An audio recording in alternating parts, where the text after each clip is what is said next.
నమస్కారం అండి. నేను doctor Pradeep Vajja, MD physician registrar endocrinologist, Bhaskar hospital Shapur గండిమైసంలో చేస్తున్నాను. ఈ మధ్య చాలామంది హెల్త్ అంటే ఆఫ్టర్ కోవిడ్ ఏమవుతుందంటే హెల్త్ గురించి బాగా కేర్ తీసుకుంటున్నారు. లైక్ ఎక్సర్సైజ్ కానీ అంటే కొంచెం భయం అనేది మొదలైంది మనుషుల్లో. సో వెయిట్ లాస్ అని చెప్పి, డైట్స్ అని చెప్పి, కీటో డైట్స్ అని, ఇంటర్మీడియట్ ఫాస్టింగ్ అని ఇలా చాలా చేస్తున్నారనమాట. ఇప్పుడు మనం మెయిన్గా ఇంటర్మీడియట్ ఫాస్టింగ్ గురించి డిస్కస్ చేద్దాం. యాక్చువల్లీ ఇది ఎలా చేయాలి, దీనివల్ల అడ్వాంటేజెస్ ఏంటి, డిసడ్వాంటేజెస్ ఏంటి, అసలు ఇది మనం కంటిన్యూస్గా లైఫ్ లాంగ్ చేయొచ్చా, ఇవన్నీ మనం డిస్కస్ చేద్దాం.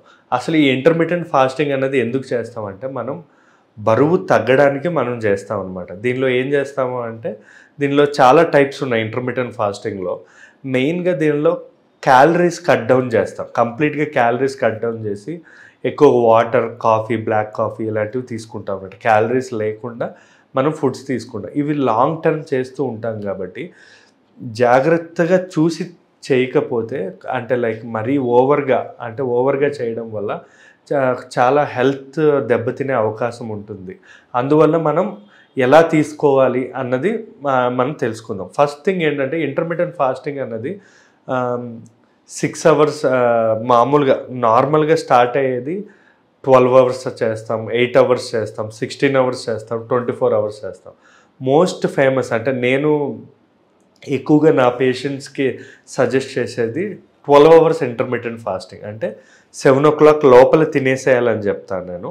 7 o'clock లోపల తిని మళ్ళీ నెక్స్ట్ డే మార్నింగ్ 7 వరకు ఏమీ తీసుకోకూడదు అని చెప్తా. అంటే 7లోగా తినేస్తే మనకి టైం దొరుకుతుంది. అంటే మనం పడుకునేడానికి టైం దొరుకుతుంది. మనం ఒక 11కో 10కో పడుకున్నా కూడా మనకి అట్లీస్ట్ మనం టైం దొరుకుతుంది. కాబట్టి డైజెస్టివ్ ఎంజైమ్స్ ఇవన్నీ ప్రొడ్యూస్ అయ్యి బాడీ అనేది ప్రాపర్గా ఛానలైజ్ అవుతుంది. సో నేను 7 to 7 నేను మామూలుగా చెప్తాను. ఇదే కాకుండా 16 hours ఇంటర్మీడియట్ ఫాస్టింగ్ కూడా చేయొచ్చు. అంటే లైక్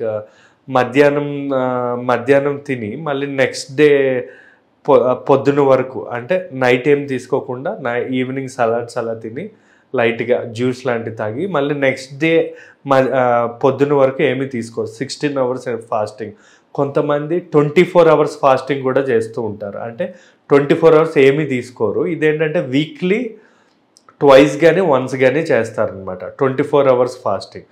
ఇది కొంచెం చాలామందికి ఇది ప్రాక్టీస్ లేని వాళ్ళకి కొంచెం కష్టమే. బట్ ఇది కూడా బాగా మనకి వెయిట్ లాస్కి అనేది మనకు పనిచేస్తుంది. ఇంకోటి వారియర్ డైట్ అంటాం. ఇది ఏంటంటే పొద్దున్న నుంచి రాత్రి వరకు మనం ఏం తీసుకోము. ఓన్లీ ఫ్రూట్స్, వెజిటబుల్స్, సలాడ్స్, జ్యూస్లు ఇవే తీసుకొని రాత్రిపూట మాత్రం కార్బ్స్ తింటాం. అంటే ఏమైనా రైస్ లాంటిది కానీ ఏమైనా బాగా తింటాం. దీన్నే వారియర్ డైట్ అంటాం. ఇది కూడా ఇంటర్మీడియట్ ఫాస్టింగ్లో ఒక రకం. ఇంకోటి 5:2 రకం. అంటే వారానికి 5 రోజులు మనం ఇంటర్మీడియట్ ఫాస్టింగ్ చేసాం. అంటే ఇదే 8 hours, 16 hours లేదా 24 hours. వారానికి 5 రోజులు 24 hours అయితే చేయలేము. కాకపోతే 8 hours కానీ 12 hours కానీ 16 hours ఫాస్టింగ్ మాత్రం మనకు వారానికి 5 రోజులు చేసి 2 రోజులు చీట్ డైట్ అంటాం. అంటే నార్మల్గా సాటర్డే సండే పెట్టుకొని నార్మల్గా అన్నీ తినేస్తూ ఉంటారు. సో ఇంటర్మీడియట్ ఫాస్టింగ్ అనేది ఇన్ని రకాలు ఉంది. సో ఇది మనం కరెక్ట్గా మనం చేసాము అంటే విత్ డైటీషియన్ కానీ లేదా డైటీషియన్ కన్సల్ట్ అంటే క్వాలిఫైడ్ డైటీషియన్ కన్సల్ట్ అయ్యి చేస్తే ఏంటంటే సైడ్ ఎఫెక్ట్స్ తక్కువ ఉంటాయి. మనం యూట్యూబ్స్లో నార్మల్గా చాలామంది అన్క్వాలిఫైడ్ డైటీషియన్స్ కానీ లేదా చాలామంది ఉంటారు, ఏది పడితే అది చెప్తూ ఉంటారు.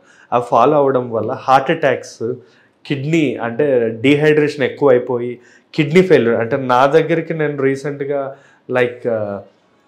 దగ్గరికి ఎక్కువగా డయాబెటిక్ పేషెంట్స్ వస్తూ ఉంటారు. కాబట్టి డయాబెటిక్స్ మామూలుగా మ్యాక్సిమం వేరే మార్చినని డైట్స్ అని చెప్పి ఇలాంటివన్నీ కొన్ని డైట్స్ ఫాలో అవుతూ ఉన్నప్పుడు చాలామంది ఏంటంటే దాన్ని ఒక స్టేజ్లో ఆపేయకుండా, అంటే ఇప్పుడు ఏంటంటే వాళ్ళతో వీళ్ళకి కాంటాక్ట్ ఉండదు, ఒక స్టేజ్లో ఆపేయకుండా కంటిన్యూ చేసేసి కిడ్నీ ఫెయిల్యూర్స్, అయ్యి చాలామంది వస్తూ ఉంటారు డీహైడ్రేషన్ వల్ల.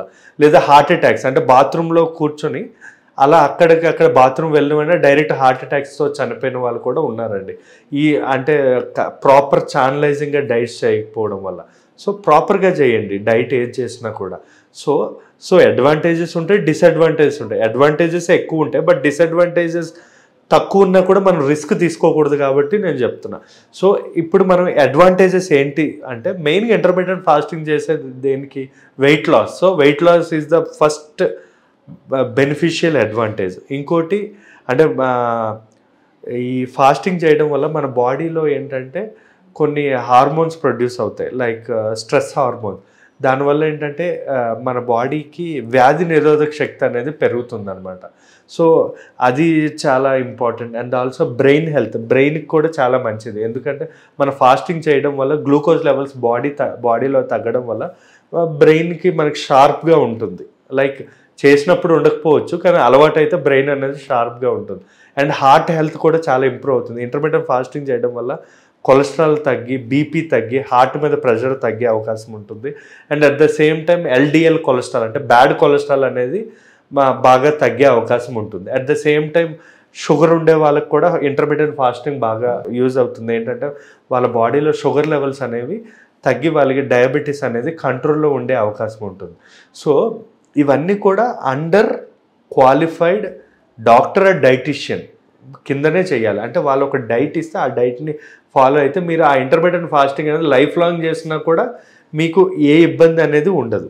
ఈ ఇంటర్మీడియట్ ఫాస్టింగ్ అనేది ఇప్పుడు అడ్వాంటేజెస్ చూసాం కదా, చాలా మటుకు అడ్వాంటేజెస్ ఉంటాయి, కానీ కొన్ని డిసడ్వాంటేజెస్ కూడా ఉంటాయి. అంటే మనం కరెక్ట్గా ఇంటర్మీడియట్ ఫాస్టింగ్ చేయకపోవడం వల్ల మెయిన్గా డిసడ్వాంటేజ్ ఏంటంటే మెయిన్గా స్టార్టింగ్లో, అంటే ముందు కాదు, కొంచెం స్టార్టింగ్ స్టేజ్లో కొంచెం ఇనీషియల్గా అయితే మూడ్ చేంజెస్, అంటే ఆ ఇంటర్మీడియట్ ఫాస్టింగ్ చేయడం వల్ల కొంచెం చిరాగ్గా కానీ, లేదా తలనొప్పి, బాగా థ్రోబింగ్ హెడేక్, పొడుస్తున్నట్టు హెడేక్ రావడం, కొన్ని సందర్భాల్లో నిద్ర అసలు నైట్ అంతా నిద్ర పట్టదు. ఎందుకంటే మన కడుపులో ఫుల్గా ఉంటాయి కదా, మన బాడీ అంతా రిలాక్స్ అయ్యేది, నిద్ర పట్టకపోవడం కానీ, లేదా తల తిరుగుతున్నట్టు గిడీనెస్, మైకంలా అనిపించడం, బలహీనత, ఇలాంటివన్నీ ఉండే అవకాశాలు ఉంటాయి. కొన్ని సందర్భాల్లో మనం ఇవి లాంగ్ టర్మ్లో అండర్ డాక్టర్ కానీ డైటీషియన్ కానీ లేనప్పుడు, అంటే పర్యవేక్షణ లేనప్పుడు చేయడం వల్ల ఏమవుతుందంటే కిడ్నీ ఫెయిల్యూర్స్, అంటే డీహైడ్రేషన్ ఎక్కువైపోయి క్రియాటిన్ పెరిగిపోయి సడన్గా కీటో ఫ్లూస్ కానీ ఫాస్టింగ్ ఫ్లూస్ వస్తాయి. ఫ్లూస్ అంటే ఏం లేదు, జలుబు, దగ్గు, జ్వరం, మోషన్స్ అలాగే అనిపిస్తాయి. కానీ అది ఎందువల్ల వస్తుందంటే ఫాస్టింగ్ వల్ల వస్తుంది. అలా మోషన్స్ ఎక్కువైపోయి, వామిటింగ్స్ ఎక్కువైపోయి కిడ్నీ ఫెయిల్యూర్ కానీ హార్ట్ ఫెయిల్యూర్స్లో కానీ అయ్యే అవకాశాలు ఉంటాయి. బట్ మ్యాక్సిమం ఇవి చాలా తక్కువ ఛాన్సెస్, ఎందుకంటే మనం ముందే తెలిసిపోతుంది కాబట్టి ఆ గైడెన్స్ ప్రకారం తీసుకుంటాం కాబట్టి అయ్యే అవకాశాలు ఉండవు. బట్ నేను కీటో కంటే నేను ఎక్కువగా నా పేషెంట్స్కి నేను ఇంటర్మీడియట్ ఫాస్టింగ్ ఎక్కువ చేయమని చెప్తాను, ఆ డైటే ఎక్కువ ఇస్తాను. ఎందుకంటే వెరీ లో సైడ్ ఎఫెక్ట్, చాలా తక్కువ సైడ్ ఎఫెక్ట్. ఇప్పుడు కీటో డైట్ అనుకోండి, అది మనం లాంగ్ టర్మ్ చేయలేం, అంటే దానికి ఒక టైం ఉంటుంది. అదే చెప్తున్నా కదా, ఇప్పుడు ఫర్ ఎగ్జాంపుల్ మన వీరమాచినేని గారి డైట్ ఏంటంటే ఆయన డైట్ అయితే కరెక్ట్గానే చెప్తారు, బట్ ప్రాబ్లం ఏంటంటే అది లాంగ్ టర్మ్ కాదు. ఆయన కంప్లీట్ ఫాలో అయ్యేది యూరోపియన్ కీటో డైట్ అంటారు దాన్ని. ఆ డైట్ని చాలామంది ఫాలో అయ్యి ఒక స్టేజ్లో ఆపేయకుండా కంటిన్యూ చేసి, నేను చెప్తున్నా కదా ఆ డైట్ మోర్ దెన్ 1 year చేసి నా దగ్గర రమ్మనండి, ఖచ్చితంగా వాళ్ళ కిడ్నీ ఫెయిల్యూర్లో క్రియాటిన్ పెరగడం, లేదా హార్ట్లో ట్రైగ్లిజరైడ్స్ పెరగడం, లేదా లివర్లో జాండిస్ లెవెల్స్ పెరగడం అనేది ఉంటుంది. So it is up to, అంటే 1 సంవత్సరానికి 1 నెల అలా చేసుకుంటే బాడీని మనం అలా చేయాలి తప్ప కంటిన్యూస్గా చేయడం అనేది అస్సలు సేఫ్ కాదు. డైట్ విషయంలో చాలా జాగ్రత్తగా ఉండాలండి. Thank you.